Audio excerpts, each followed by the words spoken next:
Cool. So thank you so much, everyone, for being here today, and thank you so much to ASO Conference for counting on me another year.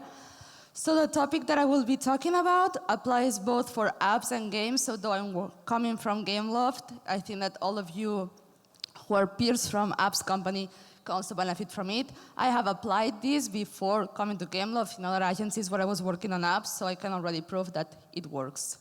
So quick introduction about myself. I've been working on marketing for over 13 years, first on paid campaigns, then I moved to SEO, and for the last 5 years I've been working on ASO.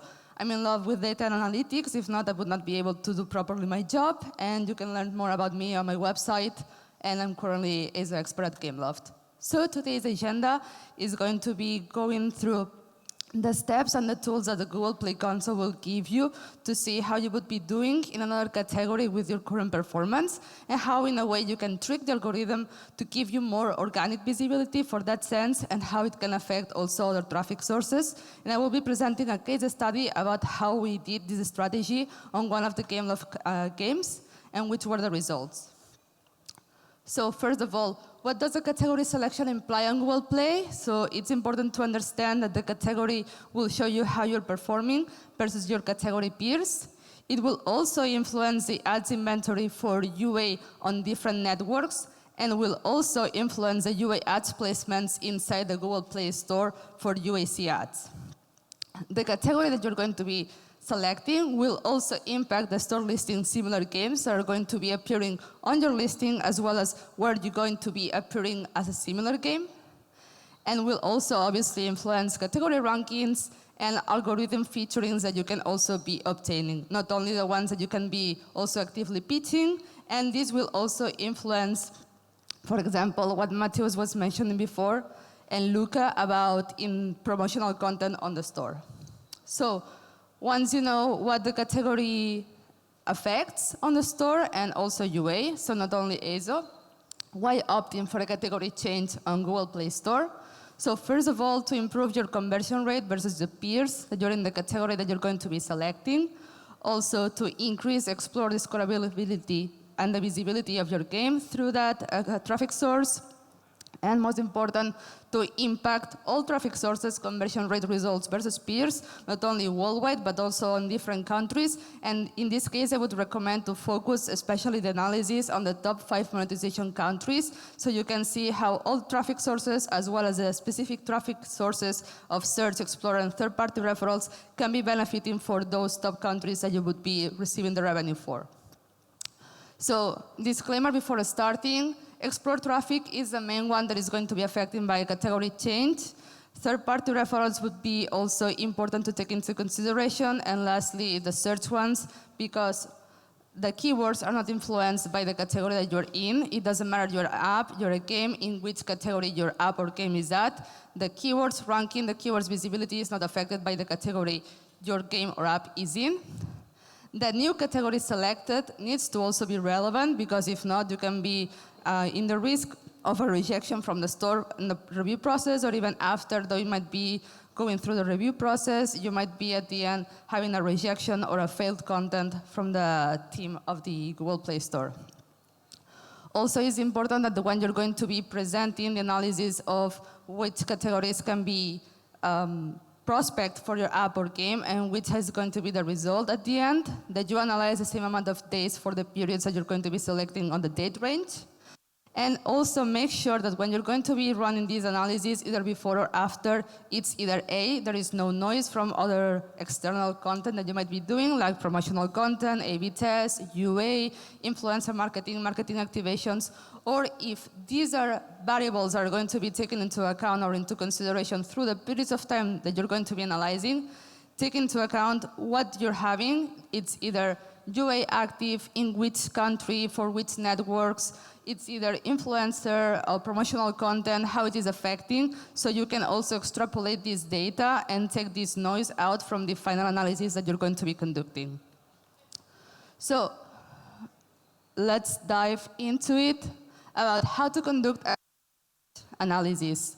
So when you go to the Google Play Console, when you're analyzing the conversion rate analysis, you will see how you're currently doing. for your current performance, and you can see a drop-down menu about which categories you can be inside it. So you can see how you would be doing with your current store listing visitors, acquisitions, and conversion rate, and in which percentiles you would be for each of the traffic sources. And you can also filter this per country or even worldwide. Then, how to conduct. It is really easy to understand which are the KPIs that you should be focusing for the analysis. Would be store listing visitors, store listing acquisitions, conversion rate, as well as the percentiles for each of those, and category rankings and featuring occurrence. Then that should be before. After, you should be also checking the same KPIs, but also taking into consideration which has been the increase or the decrease, and which has been the fluctuations in the sense of category rankings impact and featuring occurrences impact.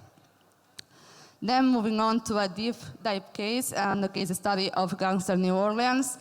This was a game that didn't have any UA active, didn't have any live ops in game, nothing was promoted through live ops cards, no promotional content, there was no influencer activations, no marketing activation, there was nothing, everything was organic. And so that is why it was the great example of how to start explaining why this category change analysis can be a good option. So for Gangster New Orleans on Google Play, the game was initially a action category. And the conversion rate was lower versus peers for all traffic sources on each specific traffic source worldwide, and especially for the top 5 countries on monetization-wise. Then you can see here which was the initial picture of the game.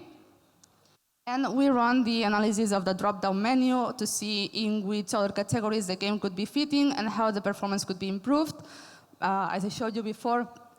And we run it for role-playing, adventure simulation, and we compare the results with action. Then after the change, as I said before, Explore would be the traffic source that would be the main one impacted by a category change. So you can see how we opted out to move the game from action to role-playing. And it improved the percentile versus the peers performance for all the traffic sources, especially for Google Play Explore and for all traffic sources. Also, store listing visitors and acquisitions were improved, and overall, the conversion rate increased 3.34 percentile points. After the category change, we also saw an increase of over 120 average positions on category ranking, whereas before, when we were in action, the game was not over 150th position on the average. Now we were over the 50th position. Also, when it comes rhythm featuring occurrences, the game also instantly moved to an increase, over 64% increase on occurrences, and all of these were algorithm based on the new, and all of these new featurings were based on the new category change name. So in this case, RPG. As I showed you, the occurrences increased, which also increased the featuring downloads estimation over 40%, and all of those were for Explore.